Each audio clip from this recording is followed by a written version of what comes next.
Pregnancy का बहाना बनाकर अपने पतियों को सबक सिखाए। अब सुनिए आगे। मम्मी, आपने जैसा कहा था हमने वैसा ही किया, लेकिन देखिए ना, विवेक का हाल तो वैसा का वैसा ही है। घर में ना सुबह का नाश्ता बनता है और ना खाना। नौकरी पर जाने की बात करूं तो खाने को दौड़ते हैं मुझे। हाँ मम्मी, मैंने भी सुमित को कितनी बार कहा कि अगर नौकरी नहीं करनी तो कोई छोटी सी दुकान ही खोल लो, घर का खर्चा कैसे चलेगा। देखो दोपहर के 12 बजने आए और जनाब अभी तक सो रहे हैं। हाँ मम्मी, ईशा और सुहाना ठीक कहती हैं। अविनाश का भी यही हाल है। जब मैंने अपनी प्रेगनेंसी के बारे में कहा तो मुझसे कहने लगा, अरे दूसरी लड़कियां तो 9-9 महीने तक नौकरी करती है, बस डिलीवरी के टाइम छुट्टी लेती है।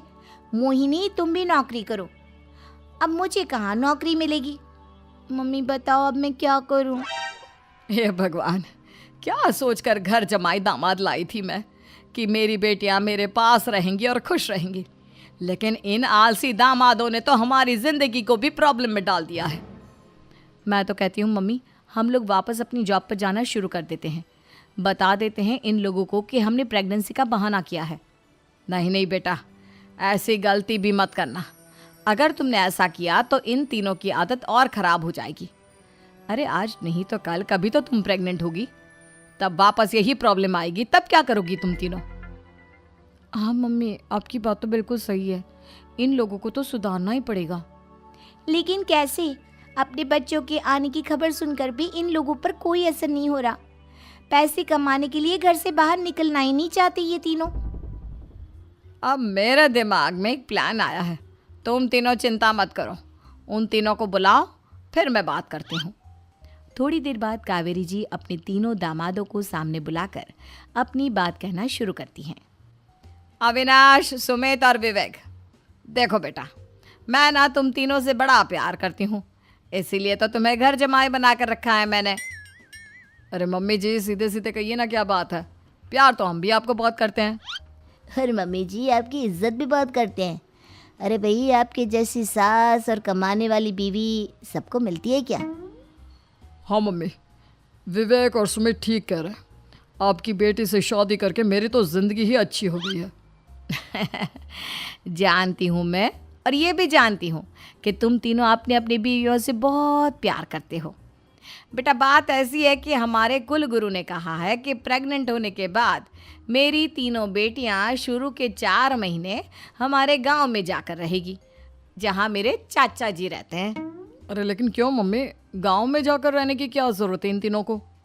वो क्या है ना बेटा, हमारे परिवार को एक श्राप है। अगर मेरी बेटियों ने यहाँ पर बच्चा पैदा करने की कोशिश की तो उनके बच्चों को कुछ भी हो सकता है। इसलिए अब से लेकर 4 महीने पूरे होने तक इन्हें गांव वाले घर में रहना पड़ेगा। हाँ तो इसमें प्रॉब्लम क्या है मम्मी जी, हम भी वहाँ जाकर रहेंगे, पिकनिक मनाएंगे। अरे भाई, बीवी जहाँ हम भी वहाँ। हाँ यार, आइडिया तो बहुत अच्छा है। शहर की ज़िंदगी में रह रहकर परेशान हो चुके हैं, अब कुछ दिन गांव में बिताएंगे। तुम लोग समझने की कोशिश क्यों नहीं करते। तुम में से कोई भी वहाँ नहीं जा सकता, और मैं यहाँ रहूँगी ना तुम तीनों के साथ। 4 महीने की तो बात है, उसके बाद ये तीनों ही लौट कर आ जाएंगी। ठीक है मम्मी जी, अब हमारे बच्चों का सवाल है तो ये तो करना ही पड़ेगा। कावेरी अपनी तीनों बेटियों को कुछ दिन के लिए घर से बाहर कहीं दूसरे शहर में रहने के लिए भेज देती है। कुछ दिनों के बाद, अरे मम्मी जी, बहुत दिन से पिज्ज़ा नहीं खाया, मंगवाइए ना। क्या बताऊं बेटा, पहले तो बेटियां खर्चा दे देती थी क्योंकि उनकी नौकरी थी, लेकिन अब तो मेरे पास पैसे ही नहीं बचे। थोड़े बहुत पैसे हैं जो बच्चों की डिलीवरी में काम आएंगे। लेकिन मम्मी जी, आपकी बेटियों को वापस आने में तो अभी बहुत वक्त बाकी है। वही सोच सोच कर परेशान हो रही हूँ। सोच रही हूँ कल से दूध भी बंद करवा देती हूँ। अब दूध वाले को देने के लिए पैसे भी तो नहीं है ना। अरे नहीं नहीं मम्मी जी, अगर दूध भी बंद करवा दोगी तो मुझे चाय कहाँ से मिलेगी, और चाय के बिना मैं तो मर ही जाऊँगा। क्या करूँ बेटा, इसके अलावा हमारे पास कोई ऑप्शन नहीं है। मेरे पास पैसे ही नहीं बचे। इस तरह कावेरी जी धीरे धीरे अपने तीनों दामादों को पैसे देना बंद कर देती हैं और घर में खाने पीने की चीज़ें लाना भी बंद कर देती है। अब वो तीनों बुरी तरह से परेशान होने लगे थे और इसलिए एक दिन तीनों प्लान करके घर से बाहर निकलते हैं और बाजार में जाने के बाद, यार अच्छा खाना खाए हुए कितने दिन हो गए, पता नहीं कब अच्छा खाना मिलेगा। हमारी बीवियों के जाने के बाद तो हमारी हालत भिखारियों जैसी हो गई है यार। कुछ भी हो, मुझे तो आज पिज्ज़ा खाना ही खाना है। जेब में 1 रुपया नहीं है और पिज्ज़ा खाएगा, कहाँ से आएंगे पैसे? अरे देख वहाँ सामने बोर्ड पर क्या लिखा हुआ है, कंप्यूटर पर काम करने के लिए एक आदमी की आवश्यकता है। भाई मैं तो जा रहा हूँ, काम करूँगा और शाम तक पैसे लाकर आराम से पिज्ज़ा खाऊंगा। जा जा, तुझे कोई काम नहीं देने वाला, हम तो घर जा रहे हैं। चल भाई सुमित। सुमित और अविनाश वहाँ से चले जाते हैं और विवेक उस कंप्यूटर शॉप पर सारा दिन काम करके 5,000 रुपये कमा कर घर लौट कर आता है और अपने खाने के लिए अच्छी अच्छी चीज़ें भी लेकर आता है। ये देखकर विवेक और सुमित के दिल में भी कुछ पैसे कमाने की इच्छा जागती है। अरे सुबह सुबह कहाँ चल दिए तुम? मम्मी जी एक बहुत अच्छी जगह मिली है, कंप्यूटर पर काम करने के 5,000 मिले थे कल मुझे। अगर रोज़ काम करूँगा तो पूरे 40,000 की तनख्वाह।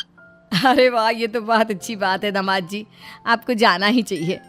सुमित और अविनाश विवेक को इस तरह तरक्की करते देखकर परेशान हो जाते हैं और वो दोनों भी काम की तलाश में निकल पड़ते हैं। धीरे धीरे उन दोनों को भी काम मिल जाता है। अब कावेरी के तीनों दामाद छोटी मोटी नौकरी करके अच्छा पैसा कमाने लगे थे। एक दिन कावेरी उन्हें अपने पास बुलाती हैं। अरे वाह, विवेक 40,000 कमा लेता है, अविनाश 60,000 और सुमित तुम भी 40,000 के आसपास कमा ही लेते हो। कुल मिलाकर तुम अच्छे खासे पैसे कमा रहे हो बेटा। हाँ मम्मी जी, बहुत मज़ा आता है जब महीने के एंड में मोटी रकम हाथ में आती है। पूछिए मत मम्मी जी, घर में रहकर रोटी बना बना कर और तो जैसा महसूस होने लगा था मुझे तो। हाँ बेटा, तुम तीनों की बात तो बिल्कुल ठीक है। और जानते हो, अब तुम तीनों की पत्नियां भी वापस लौट कर आने वाली है। लेकिन मम्मी जी अभी तो उन्हें गए सिर्फ 2 महीने हुए हैं, आपने तो कहा था वो 4 महीने के बाद लौट कर आएंगी। ऐसा कुछ नहीं है बेटा, मैं सिर्फ तुम तीनों को सबक सिखाना चाहती थी कि आदमी घर में बैठकर बीवी की कमाई खाता हुआ अच्छा नहीं लगता। इस दुनिया में हर इंसान को मेहनत करनी चाहिए, काम करना चाहिए, चाहे वो औरत हो या आदमी, ताकि अपने परिवार को संभाल सके।